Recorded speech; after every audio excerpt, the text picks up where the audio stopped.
Bom, gente, sejam bem-vindos aí a mais uma aula de Engenharia Ambiental.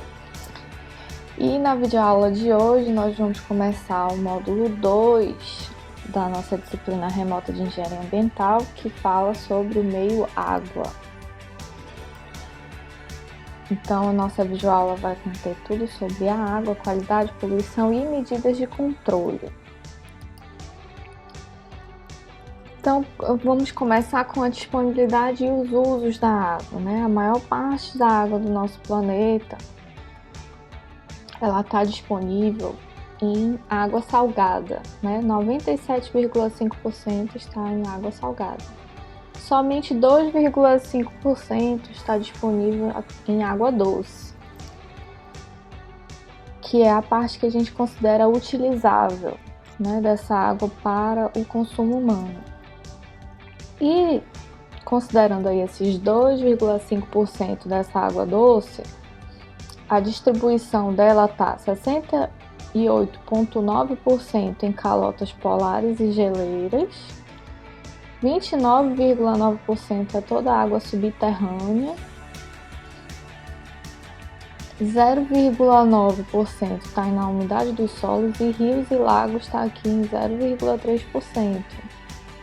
Então, a gente, por mais que o nosso planeta esteja aí todo coberto por água, somente uma pequena quantidade vai ser utilizável, né? E a gente tem que tratar esse recurso, né, o recurso hídrico, com o valor que ele merece. Então, em termos globais, aí a água disponível é muito superior ao total consumido pela população, né, o que é a boa notícia. Porém, a distribuição dela é muito desigual, né? Como mostrei para vocês, quase 70% da nossa água doce está toda em calotas polares, né? Onde não fica a comunidade e a população humana, né? Então, ela não está aí de acordo com as necessidades das atividades humanas, ela tem a sua distribuição desigual. Além disso, a gente tem aí uma crescente degradação dos recursos hídricos, né, que a gente vai falar muito sobre isso na nossa videoaula, vai prejudicar os diversos usos da água. Quais são esses usos de água? Então, a gente vai dizer que um tipo de uso vai classificar como consultivo, né? O que isso quer dizer? Consultivo é o tipo de uso de água que vai haver perda, né? Onde a água que é abastecida é utilizada e ela não retorna para o meio ambiente na mesma quantidade. Por exemplo, abastecimento humano, né, para o nosso próprio consumo, abastecimento industrial, irrigação e dessedentação de animais. Né? Todos são tipos de usos consultivos da água. Usos não consultivos são esses onde não há perda da água, né? Onde a gente não utiliza por completo esse volume de água. Então, exemplos de usos não consultivos é recreação e paisagismo, geração de energia elétrica, conservação da fauna e flora, navegação e pesca, diluição, assimilação e afastamento de despejos. Não vai ter uma grande perda de água. Mas mesmo assim é necessário o uso da água. Então, com o aumento da população, né, e a intensificação das atividades humanas, a gente vem consumindo cada vez mais água. E, consequentemente, são produzidos resíduos líquidos que voltam para os recursos hídricos, que vão alterar aí sua qualidade, né? Então, todos aqueles usos consultivos, a água retorna em menor volume e ela retorna com a qualidade alterada para o meio ambiente. Então, cada tipo de uso de água vai determinar aí uma qualidade de água. E alguns usos vão provocar alterações nas características dessa água que vão torná-la imprópria para outras finalidades, né? Então é preciso um manejo adequado aí dos nossos recursos hídricos, né? Então nós vamos precisar compatibilizar os seus diversos usos, observar quais são os aspectos qualitativos e quantitativos para cada fim, né? Qual é a quantidade de água e a qualidade da água e para que ela será usada. E para isso, para a gente mergulhar aí no universo do meio água, a gente precisa saber primeiro algumas coisas básicas de propriedades da água.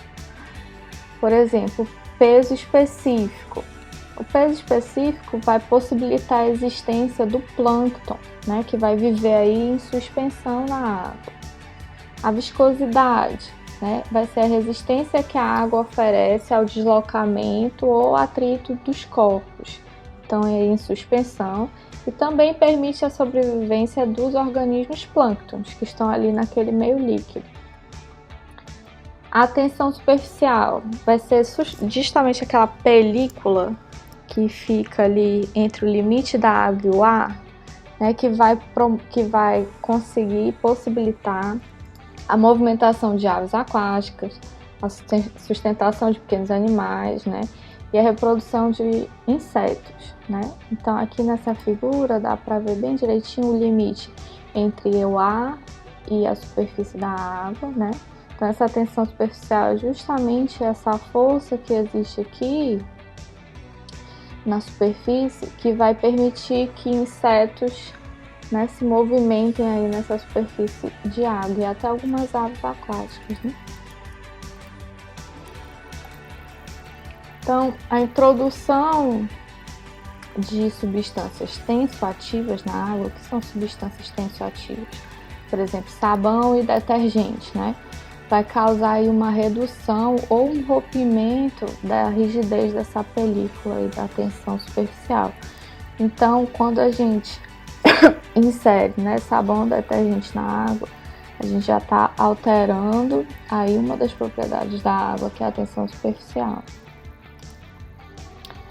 Calor específico e temperatura, né? Então, devido ao seu alto calor específico, a água pode absorver grandes quantidades de calor sem que ocorram elevações bruscas de temperatura, né?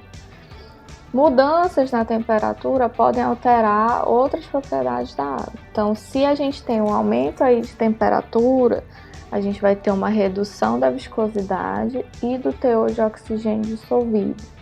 Se a gente tem uma redução na temperatura, a gente vai aumentar a densidade dessa água, né? E aí a gente sempre fala nas nossas aulas de engenharia ambiental o como tudo funciona em ciclo, né? E como cada propriedade vai alterar a outra, né? Então, cada uma dessas propriedades da água, cada parâmetro desse que é alterado, vai alterar outro parâmetro da água. E isso a gente está falando primeiro somente nos parâmetros, né? E a gente vai ver quais são as consequências das mudanças de parâmetros ideais aí do nosso recurso hídrico. Oxigênio dissolvido é uma propriedade da água muito, muito importante, né? Provém do ar, da agitação da água e da fotossíntese, né? Oxigênio dissolvido nada mais é do que o oxigênio que está aí dissolvido na água, né? Então, da onde ele vem? Ele vem da fotossíntese de organismos que fazem fotossíntese e vivem na água, né, que utilizam a energia solar, o gás carbônico e liberam oxigênio. E esse oxigênio fica ali dissolvido na água. E também pela própria agitação da água, né? Provém do ar e aí o ar fica aí dissolvido na água. Então tem essas duas fontes. O teor de oxigênio dissolvido na água vai depender da altitude e da temperatura, né? Por exemplo, 8,4 miligramas por litro a 25 graus Celsius é o teor de oxigênio na água ao nível do mar, né? 6,7 miligramas por litro a 30 graus Celsius e 1.000 metros de altitude vai ser o oxigênio dissolvido da água, né? Aqui, depois disso, a gente vai ter uma saturação desse oxigênio dissolvido na água. A saturação de oxigênio dissolvido da água do mar vai ser, em média, 20% inferior ao da água doce, porque a água do mar vai ter aí um elevado teor de sais dissolvidos, obviamente, porque é água salgada. Transparência tem grande importância ecológica. Por quê? Lembra que a gente falou lá que tem animais, né, organismos que fazem fotossíntese na água. Para que ocorra essa fotossíntese, a gente precisa da energia solar. Se essa água deixar de ser transparente, essa energia solar sofre uma redução na entrada da água e dificulta aí o trabalho da fotossíntese desses organismos, que vai produzir o oxigênio dissolvido. Então, uma elevação da cor, da turbidez da água, vai causar uma diminuição da transparência e vai afetar a fotossíntese, né? O que é indispensável para a fotossíntese? O gás carbônico e a energia solar, né? Então, o gás carbônico vai vir proveniente do ar e da respiração de alguns organismos aquáticos ou da própria decomposição da matéria orgânica. E aí, lembrando lá do ciclo do carbono, né? Os organismos aquáticos que vão respirar oxigênio dissolvido vão expelir CO2, que é o nosso gás carbônico, e a matéria orgânica que entra em decomposição vai se transformar também em gás carbônico, né? Então a gente vai precisar dessas duas coisas para fazer a fotossíntese na água: o gás carbônico e a energia solar. Sais minerais também são indispensáveis aí na realização da fotossíntese, né? Nutrientes, nitrogênio, fósforo, potássio, né? São sempre, como eu falei lá quando a gente falou do ciclo do nitrogênio e no ciclo do fósforo. Geralmente esses nutrientes são limitantes, né, no crescimento de alguns organismos. Quando eles estão em alta quantidade, eles deixam de ser limitantes e causam a eutrofização, né, que foi o que a gente falou lá no módulo passado, quando há uma praga, né, de macrófitas, produção de algas nesse recurso hídrico. O que acontece quando ocorre a eutrofização? A gente perde a transparência da água e aí a gente perde a incidência da luz solar, perde a fotossíntese, perde o gás carbônico, né? Por aí vai. Outra propriedade da água é a matéria orgânica. Então a gente vai ter fonte de carbono, nutrientes e energia para todos os seres que são heterotróficos, que vivem ali naquele recurso hídrico, né? A partir da decomposição dessa matéria orgânica, a gente vai ter fonte de nutrientes e gás carbônico para os organismos que são autotróficos, que vivem nesse recurso hídrico, né? Então tem esse equilíbrio aí que funciona entre os seres heterotróficos e os autotróficos, né?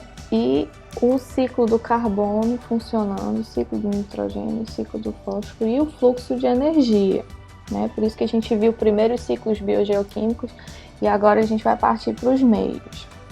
Então, o lançamento de resíduos na água pode aumentar muito a quantidade da matéria orgânica, o que consequentemente vai reduzir muito o oxigênio dissolvido por causa da ação intensa da decomposição aeróbia, né? A decomposição da matéria orgânica, que é aeróbia, vai utilizar o oxigênio todo dissolvido da água para fazer a decomposição dessa matéria orgânica extra, né, que veio do lançamento dos resíduos, e isso vai causar a redução do oxigênio dissolvido e vai quebrar o equilíbrio de tudo que precisa desse oxigênio dissolvido nesse recurso hídrico.